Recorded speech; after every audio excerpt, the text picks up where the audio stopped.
3.4 Electronegativity, bond polarity in covalent bonds. The forces that hold atoms together are all about the attraction of positive charges to negative charges. In ionic bonding, there is complete transfer of electrons from one atom to another.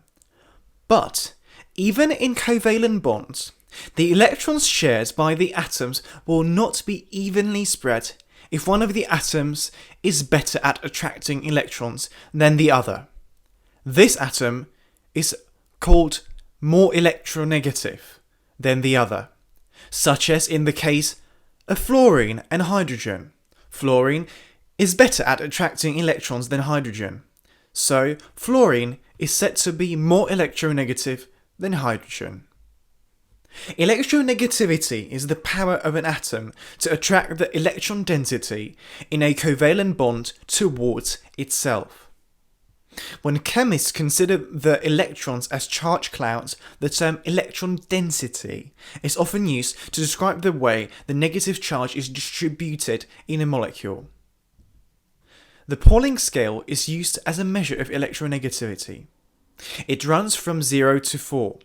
The greater the number, the more electronegative the atom. The noble gases have no number because they do not, in general, form covalent bonds. In general, electronegativity depends on 1. The nuclear charge, 2. The distance between the nucleus and the outer shell electrons, and 3. The shielding of the nuclear charge by electrons in inner shells. Note the following. The smaller the atom, the closer the nucleus is to the shared outer main level electrons, and the greater its electronegativity. The larger the nuclear charge, for a given shielding effect, the greater the electronegativity.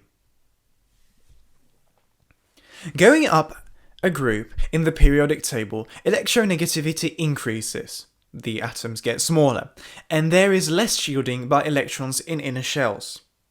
Going across a period in the periodic table, the electronegativity increases. The nuclear charge increases, the number of inner main levels remain the same, and the atoms become smaller.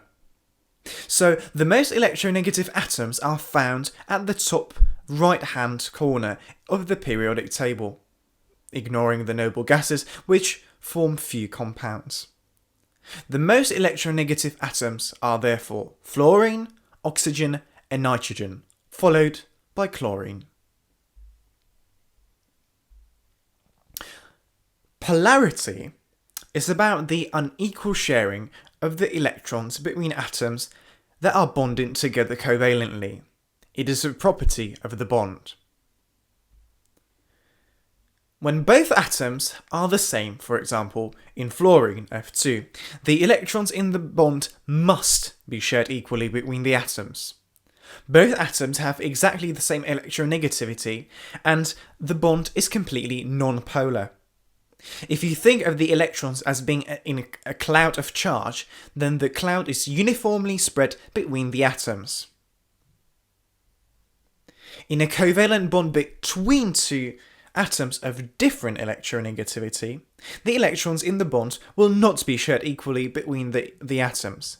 For example, the molecule hydrogen fluoride, HF. Hydrogen has an electronegativity of 2.1 and fluorine of 4.0. This means that the electrons in the covalent bond will be attracted more by the fluorine than the hydrogen. The electron cloud is distorted towards fluorine.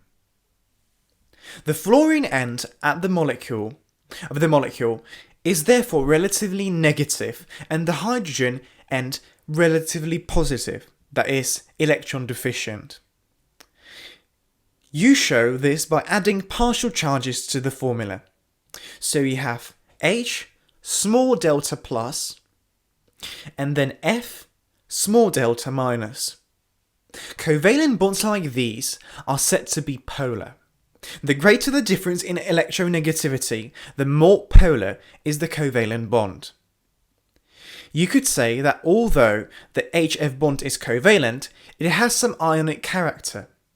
It is going some way towards the separation of the atoms into charged ions. It is also possible to have ionic bonds with some covalent character.